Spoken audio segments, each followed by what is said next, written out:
Morning cellists. Here we are, still in week 10, and we're doing the technicals during this lockdown period. And this week we're on the 4th lesson of technicals, and today we're going to explore pizzicato.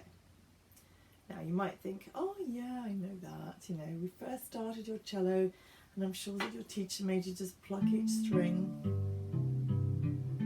You couldn't wait to get to your bow and never looked back and barely thought about your pizzicato ever again, even when it crops up in pieces. But there's actually a lot more to it than you might realise, depending on whether you've actually thought and developed your pizzicato. So if we take a real basic stance initially, just looking at a single note, maybe if I chose a stopped note, like here's an A. Now if I keep playing over that, you can see that by lifting my hand away, I get some measure of the tempo. You can feel the whole pulse in the musician's movement, the whole movement, not just the note. I could play this, but somehow has a little bit more vibrations going on, a little bit more of this whole sense of pulse in your body movement, and of course you're then bringing in a macro move, the curvature of the arm as you do the pizzicato. And we can also look at shaping. So even if you're thinking, perhaps you're playing a quartet and you've got a bit of a dull part in your opinion and all this pizzicato, even if we're doing cadence points, it can be beautiful, it can be carefully shaped. So in that instance we might be tapering away to the bottom. And you can use where your pizzicato for a slightly different dynamic. So if I'm a bit nearer here, it's going to be slightly quieter and thinner sound. I come further away, a bit more vibration, and therefore also the dynamic. And you may possibly have seen, if you've watched orchestral sections, they may be doing, in order to shape something like this.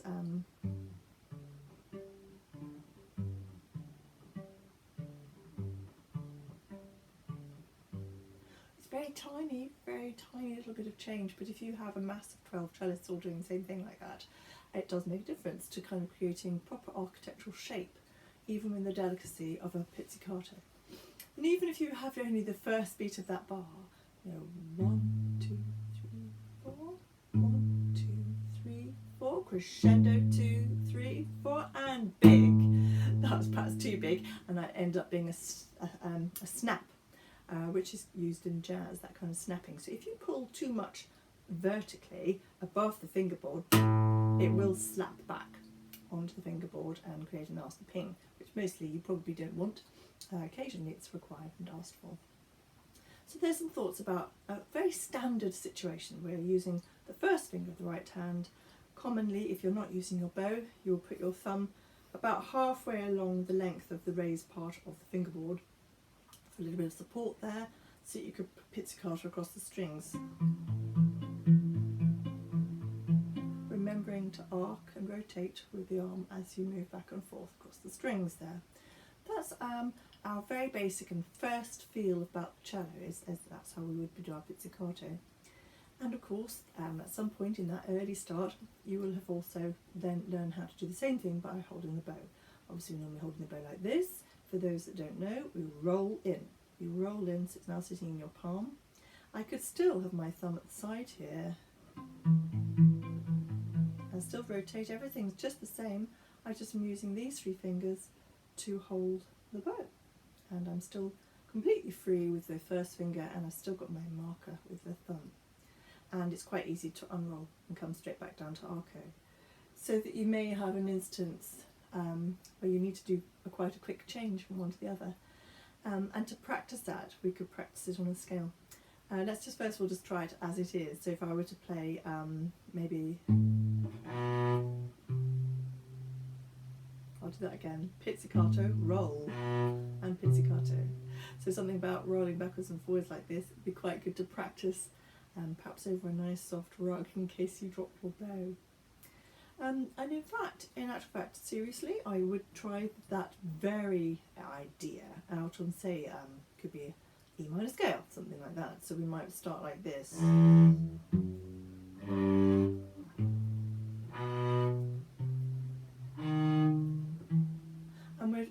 to make the arco as long as we dare before we very, very quickly move to the pizzicato.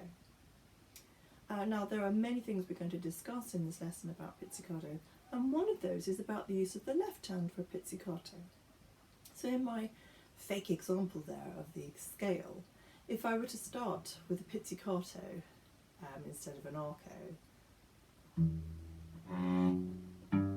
I could pluck the G with my first finger and then save myself a bit of time and effort. Let's just try that. So pizz, arco, left hand pizz. Ooh, in which case I could stay where I was. Let's just try that again. Pizz, arco, pizz, arco, pizz, etc. So there is a convenience factor for being able to pluck an open string with the left hand. Before I lay out for you the varieties that we're going to be looking at with pizzicato, let us actually just consider we have two hands, and yes, we can pizzicato with the left. As I've mentioned, one factor is for convenience. So those of you familiar with the Brahms E minor sonata, the first movement there on the second page, you know, he makes use of that. You know, we've arrived on this E flat, and we can therefore really hold that E flat crotchet, pluck the D while still vibrating on the E flat, and move to our F sharp. If we were to just try to do it real quickly with the left hand instead, let's just try. One can. It's just might be a bit more careful about the landing at the top. Yes, absolutely can. But since it's an open D, easy peasy, just do it with the left hand. And some of the training about use of the left hand, I quite favour a kind of a dexterity exercise. Initially bowing on the A string, and then onto subsequent strings. And in fact, I'm just going to show you today the example of bowing on the D string.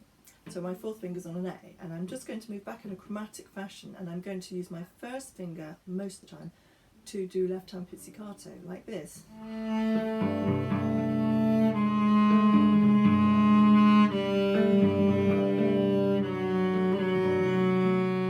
So at the end, I've had to swap to a different finger to pizzicato there, because I'm using my first finger for an arco note. Okay. And as I say, you can actually take that arco idea on any of these strings, the A, the D, the G, or the C string, and put pizzicato with the others. So there's, as I say, an element of convenience and an element of dexterity. And this idea of bowing and pizzicato across the string has been put to fantastic use in Kodai's solo sonata for cello. If you look at the second movement of that, it's, I warn you now, it's got scordatura, so you have to retune your low two strings by a semitone. But it's absolutely remarkable, the work where you can move up the D string or the G string and be accompanying yourself pizzicating across the strings. So a lot of dexterity there and a fantastic sense of self-accompaniment. So it's not just for convenience, it's also absolutely employed as a very meaningful part of the composition. Including within full lines of masses of pizzicato, which we will have a little look at in actual fact. I think I would like to show you that second example now. So the second example I have got for you is in Imogen Holst's Fall of the Leaf for solo cello. And in this, there is a left-hand pizz, but not just an open string. In this case, you can pizzicato an A, like this, with your little finger. And it's because one's mixing and matching between arco and pizz, and it's a convenient way to get back to the pizz line as quickly as you need to. So this example that I'm just going to show you is a little portion from the theme of this piece. And there's the left-hand pizz of an open string first, and then a pizzicato accompaniment, pizzicato accompaniment, and again. And at that point we were doing a left-hand pizzicato before moving to right. So after this open A, you can actually pluck the lower A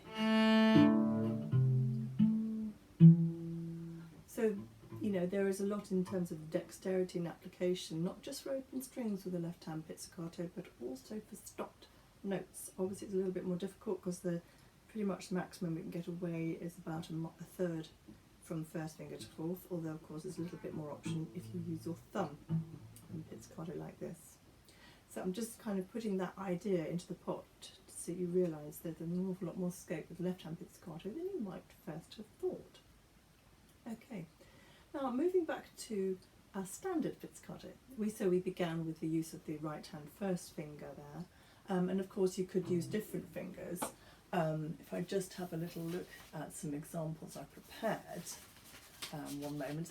This lesson's taken a lot more in the way of the preparation of manuscripts because there's so many bits and pieces to have a consider with.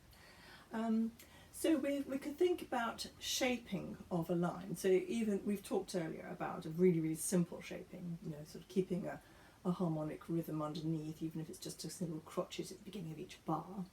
And we could, of course, shape properly, making sure that we could utilise the movement up and down the fingerboard here for louder resonances and softer ones.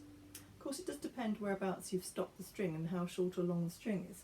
But if we had a little tiny portion, something really, really simple from the Tchaikovsky Serenade for Strings,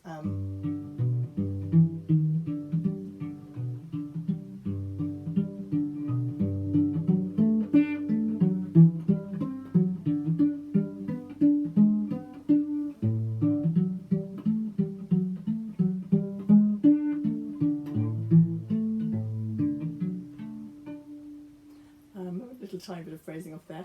I'm not sure I was really thinking very much about where I was pitching, but I was certainly feeling the shape of it and that attitude of dance and bringing it straight through to your movements can make a difference to the oral shape rather than just, you know, being really, really deadpan. It's going to create a much more kind of a level architecture, oral architecture. I'm just thinking about, you know, phrasing in that same work, which is the sort of second movement of the serenade, the waltz, that the two crotchets, for example, we pluck at different areas so you get a stronger first beat than the second. Something like this. And the final example from this particular piece is at the very end, the last two bars, actually literally just touch the string and take your finger away. And I mean, it's really, really tiny. Let me just listen for a moment. That's all it is. It's a tiny, tiny sound. And you might think, well, no one's going to hear that. But of course, if you're playing the Serenade for Strings with a corps of cellists, whether there are 6 or 12 of you, it does make a huge difference. In fact, of course, all strings together, just touching and coming away is totally magic. You know, if you want to go to a p, you absolutely can. It's really exciting. Super. So there are some ideas about standard pizzicato with dynamic, you know, where we're considering being at a louder position to a quieter place as we move nearer to the stopping of the string. Now our next example is also a piece of Tchaikovsky, and this we're going to be looking at quite fast but standard pizzicato, and it is as a part of the movement where you can actually put your bow down. You know, typically one would pick it up much, much later. There's plenty of scope for where to pick it up. So away with the bow, it can go on your lap or behind you or on the floor. And this, I'll just demonstrate the first couple of bars of the speed across the strings. It's really tiny movement across the strings. And again, it's one of these areas where when there are multiple players, it really sort of adds something very exciting. You can hear this sort of little undercurrent of pitter-patter. And the following phrase for the dynamic shaping, rather like the other Tchaikovsky Serenade, which I didn't move up and down for my dynamic, I used more pressure and more pluck energy, if you like. I'm going to do the same with this bit of Tchaikovsky, so that it has a quiet spot and then it'll have a crescendo, so that you are actually using a harder pizzicato. There's a bit more energy and pull in order to create the dynamic. So it adds a tremendous amount of thrill. So from this opening, you can only just about hear it, but I think it's quite a nice example. Okay.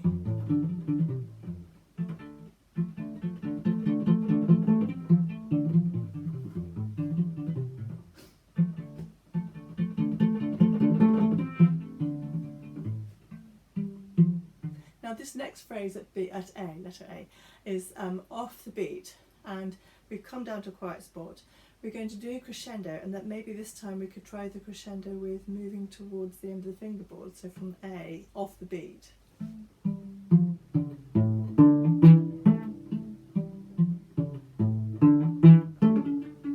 And you can see that you can move towards the bottom for the maximum crescendo, and then subito, piano, so we the same note, immediately you can get the subito piano if you're plucking in a different place. Much easier than if you tried pressure and go straight back to a quiet dynamic from pressure plucking only.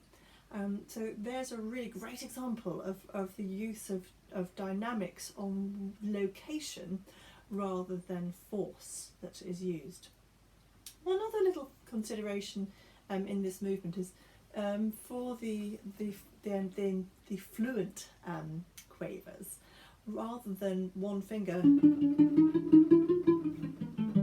like this, which you can do tip tap tip tap tip tap, you could consider actually playing 1 and 2,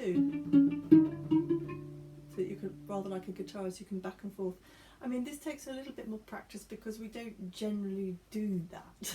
I mean, if you happen to play the guitar as well, I think you're going to be find this really quite easy to do that. But it's an idea so that you don't have such a lot of hammer action going on really quickly with a single first finger. Now the last point in this sample that we're looking at, the Tchaikovsky's Fourth Symphony, is actually later on in the movement some crotchets appear. Now we haven't really talked about length of note yet with pizzicato. If we're looking at a stopped note, so I'm just going to take an F natural, and I just pluck this note, it'll just keep ringing whilst my finger is still placed upon the fingerboard until it sort of naturally disappears. Listen again. Now if I were to let go of the finger at any point, I can shorten the note. You hear it? So as soon as I release the fingerboard contact, the string stops vibrating and the note finishes. Consequently, you can actually, with the left hand, you can be deciding how long your pizzicato is. So here's a much shorter one. Same finger action here, but I'm just letting go of the pressure very quickly. And depending on how long I hold, depends on the length of the note. And that's very often overlooked in our skill set, so it's really important, both hands working together here. And what I was going to mention in this movement of the Tchaikovsky is that at the Mene Mosso, suddenly all this pitter-pattering, scampering, exciting quaver movements, which means we're quite short with the, quavers are all quite short and we're going to have to let go with the left hand. But at the Mene Mosso, crotchets, so it's sort of broad and grand and they've got to fill the gap.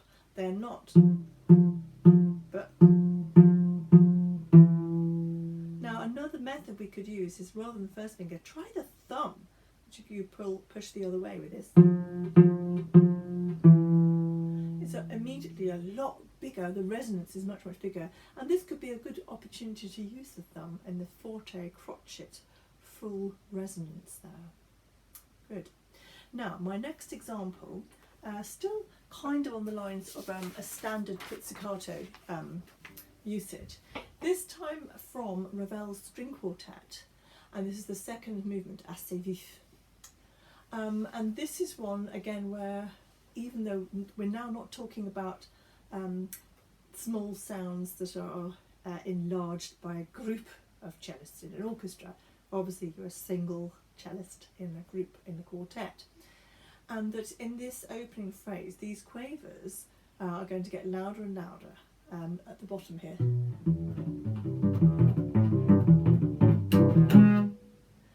And there is going to be something in that where I think possibly, let's just try moving a bit nearer the fingerboard for this. So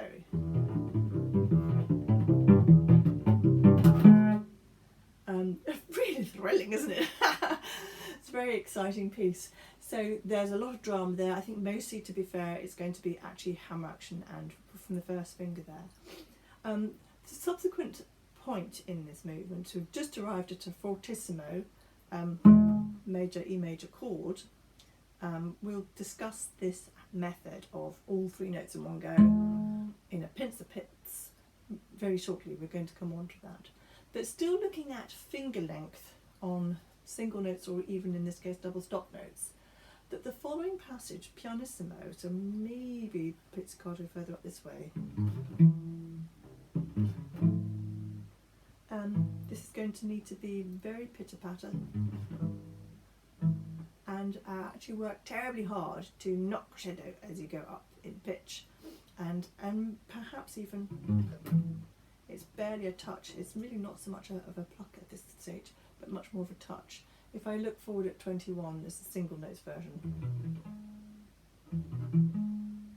and then it becomes mezzo piano with a crescendo. So we're moving, we've got shorter string already, so we're going to need to move a bit away towards the end of the fingerboard to get resonance. Then a forte version, the string's now longer, so it should sound louder anyway. And then softer again, which we might come back this way. So I'm just trying to encourage you to think really clearly when you're preparing your part for what is the most effective way to actually follow the instruction of the composer, and if there aren't many instructions, what do you think would be a convincing and musical way to play a pizzicato passage, phrase, or even a single note? You know, whereabouts is it going to resonate best? Experiment. And is it going to be best with the first finger or with thumb? There's a difference in the tone quality according to one or the other. We're going to come across more of that very shortly. Right, I'm just going to do a quick check on my list of things that we're doing today. So that's pretty much all of my fairly ordinary pizzicato things that you're going to come across. And as we know, that many of these things you might have to do holding your bow, which is not a big problem at all. One can absolutely do that. You won't need to in the veil until much later on. Arco comes at figure 22. Okay, so moving on, we might now look at the next most standard type of pizzicato after the single notes, and that would typically be a chord. So let me just put the examples away that we've just looked at, and we're moving on to the chord, and the description of this type of pizzicato is a harp pizzicato, where we are, using the thumb to cross over the strings from the C. I mean, we can do this holding a bow, but for the purposes of just showing you what we're doing, I'm just going to pop my bow out of the way. If I were to go straight across this direction, I'm not going to have quite as much control about when I move to the next note. You can use, in this instance, let's take this example, you can use the next string as a place to stop you moving. So you can get control. But it's also very commonly that we would actually add in a diagonal motion. So there's still a lot more fluency rather than da-da-da-da, a little bit more abrupt going across this way. There can be reasons for doing either of those, and we could explore some of those sound differences. So the example that I thought we would just have a brief look at would be part of the Elgar Concerto, the second movement. And here we have a piano crotchet spread chord, a harp pizzicato. This is really an arpeggiation here. So in this instance with the piano, perhaps fairly much across, not too sharp an angle there, so you get control, and it's quite petite in the sound. The next chord is going to be a forte chord, a little bit more towards the floor. In order to stop this buzz, you just need to raise your elbow. I shall do that now.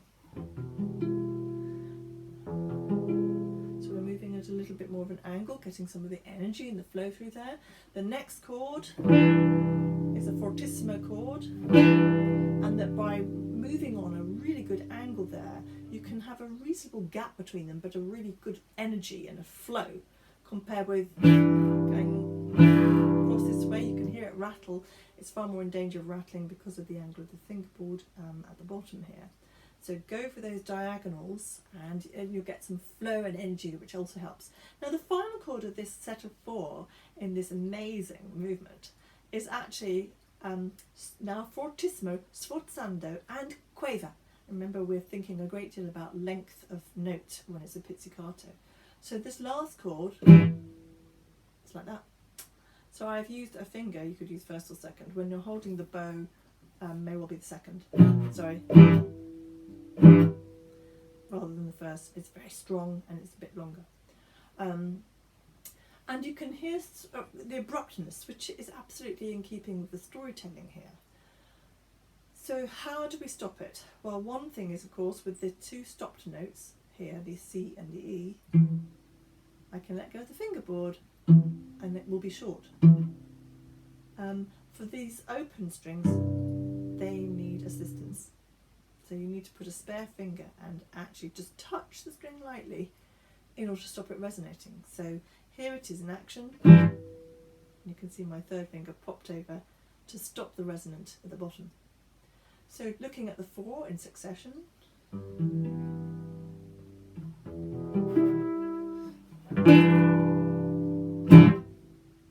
Then you're ready for something very exciting to come. So there we have arpeggiation of pizzicato using a kind of a harp. So we've looked at the direction which is common, which is across to your left, which we would sort of see in bow terms, you would see it as an up bow. But often in pizzicato this is seen as down, because it's actually going with the motion, going down towards the floor. Like this, down. And we've also looked at going back to the right, which for a bow action would be seen as a down bow, but in pizzicato vocabulary it's often would be seen as an up. I mean, in this case, I'm pretty much going straight across.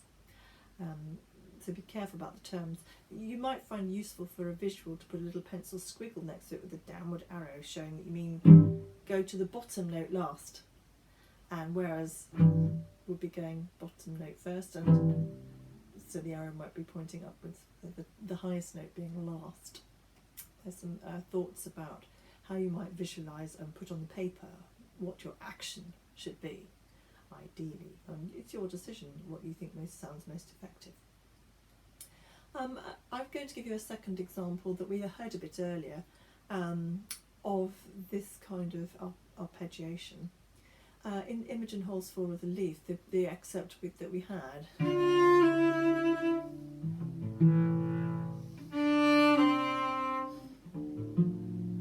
you can't really see with my holding my bow, but it is my thumb which is doing the arpeggiation. And in this instance, she's actually writing out exactly what she wants to hear. So she has a dotted quaver rest of the lower voice with the pizz voice, whilst playing a crotchet here. There's a dotted quaver rest, then there's 2 demi-semiquavers going to a crotchet, which means that the upper note, the arco note, is actually beginning whilst the crotchet pizzicato is continuing to sound. So you don't let go of the fingerboard here. So I'm overlapping. I've still got a crotchet E, and halfway through it I begin the arco D. So there's some thoughts about one notation. Elgar is just writing a crotchet with a little arpeggiation squiggle next to it. Holst, Imogen Holst that is writing it out exactly as demi-semiquavers falling into a crotchet.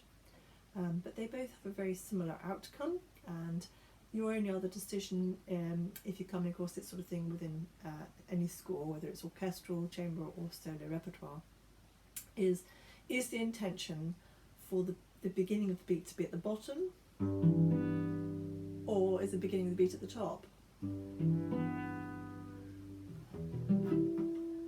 Which way around is it? That's for you to make up your mind, or your conductor if you're in a situation with playing with a corps of musicians. Okay, Let me just sort of check where we've got to there. That's our harp pizz. Now the next pizzicato type that we're going to consider is going to be pincer pizz, which is really it's just playing 2, 3 or 4 strings at the same time. And yes, you can do 4 and hold a bow. So let's first look at the kind of the physical solution. So if I were to play 2 notes like this, a B and a D, and then I might do 3 notes, so I've now got, that was a thumb and a second finger, like a pincer, you can see why we might call it pincer pizz. And then if I want to do 3 notes, I'm going to use 1 and 2 on the first finger's on the D, second finger on the A, and my third finger is on the G. Now I've got all 3 notes there. Now if I wanted to play all 4 notes of a chord, I've now got thumb, 1, 2 and 3. So it's just my little finger that's holding onto the bow now. Sorry. So absolutely possible to get them all in with the bow. So that's one thing, the practicalities, how do you do it? That's how you do it. Then why do you do it? Well, that's about, you know, the musical context, and either the composer will make it clear, or you look at the context, you discuss it with your fellow musicians. Let's consider momentarily the Brahms E minor sonata again. So in the middle movement, the minuet ends with some pizzicato chords, and it's quite nice to do the first as arpeggiations, and then kind of the real full stop kind of a sound, if you like, by using pincer pizz for the final cadence there. So let's just hear that again. We've got a kind of like dreamy, then really accurate, precise, and at the same moment in time, so you're very, very clear where the beat is on those chords. So there's an example of pincer pizz. Another example where we're still holding the bow would be in the Elgar, the second movement.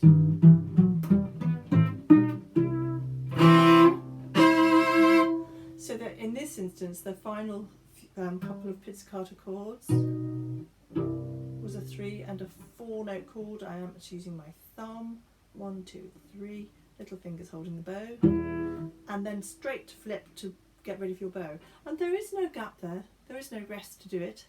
You just need to practice hard, a good switch over from one to the other, like we discussed earlier.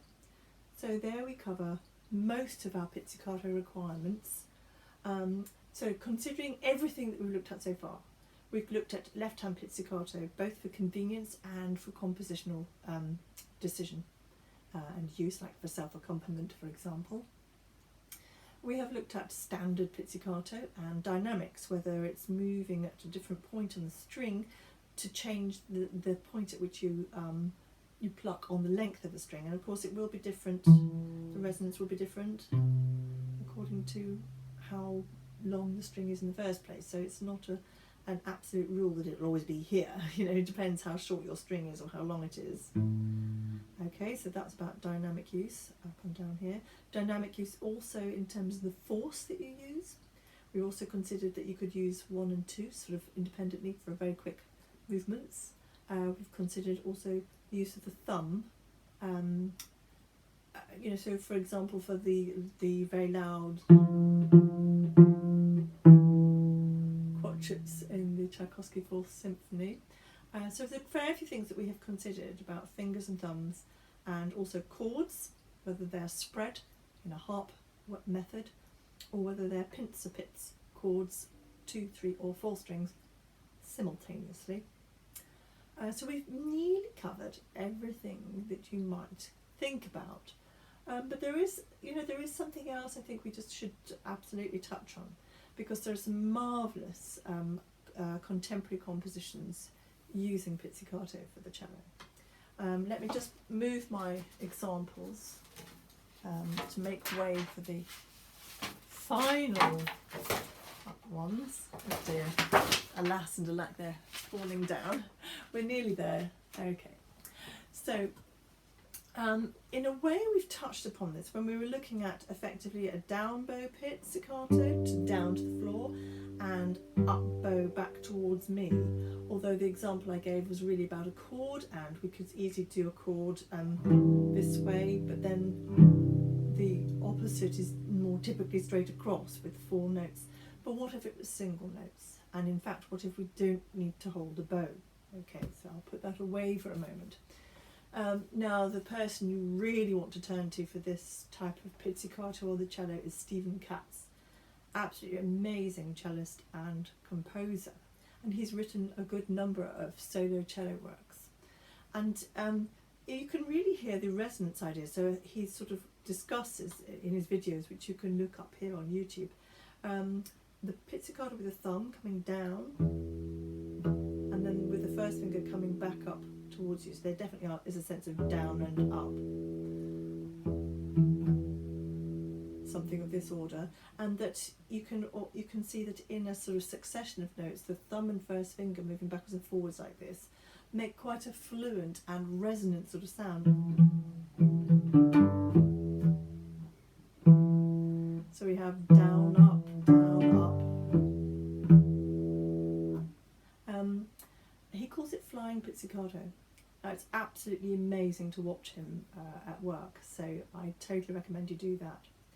And you can hear already the resonance with that, and that there is something about once one has got accustomed to this movement, this fluent movement, which is an action and a reaction effectively, that we could apply it in other places, you know, in classical realms, or in other works. I mean, another one I think would be really worth your while sort of having a little listen to and a look at, is Mark Summers' Giulio.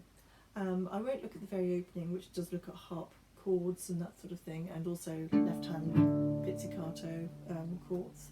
But the little sort of riff that he sets up at the beginning, let's just kind of consider trying it out in 3 different methods. Firstly, just with the first finger in a normal way. I'm leaving my bow down because there would probably be enough time to pick it up before the arco point later on in the piece, and so you can see more easily what we're doing. So we have here first finger only,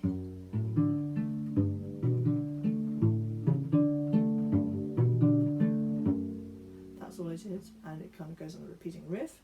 There is a sense of crescendo there, so we could like look towards going to the floor as well. Now let's just try that instead with the thumb.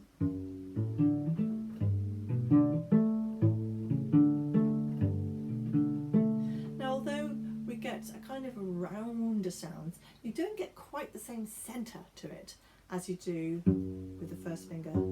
It's a different kind of sound. And you know, it's really worth you getting very familiar with your cello and how that sounds between the 2 different digits there. But why don't we try Stephen Katz's idea? So we would do a combination. We begin thumb, finger, thumb, finger.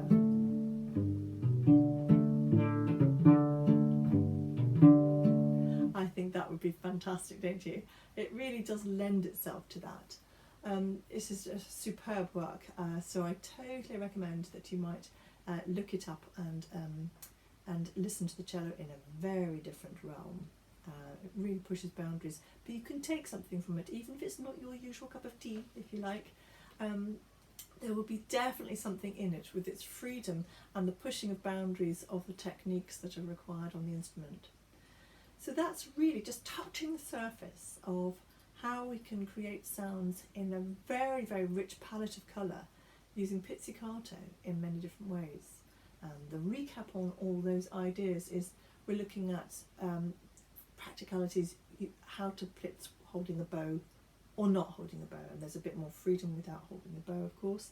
There is left-hand pizzicato and the various reasons why we would do that. There is whether you use a finger or thumb or a combination, or whether or not we are using a simultaneous all 4 strings down for a chord, or we're doing a harp chord, and which direction, down or up and back and forth, whichever way you want to describe it. We've discussed location of the pizzicato, articulation, length of note, which is it's not really controlled by this finger, but rather that one. Or if it's an open string, it's typically still going to be your left hand that would dampen, just very softly touch. It could be this hand, but it's not as effective and quick as if you with your left hand. So that was dynamics and the types. You know, I think we've pretty much covered all of the different attributes that make up the palette of pizzicato. That's quite a nice phrase, isn't it?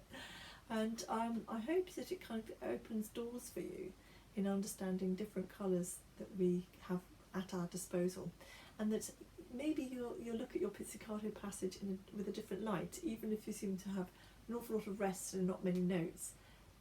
Absolutely always give it your all with regard to musical shaping, delight and beauty, and that actually your whole arm movement isn't just about making a nice shape, it's also about breathing the pulse and the rhythm and the meter within every part of you, not just the fingers. I think that little tiny sample reminds me of some part of Mahler. Anyway, there are many, many things for you to explore in all areas of repertoire. And so I hope you do. See you soon. Bye.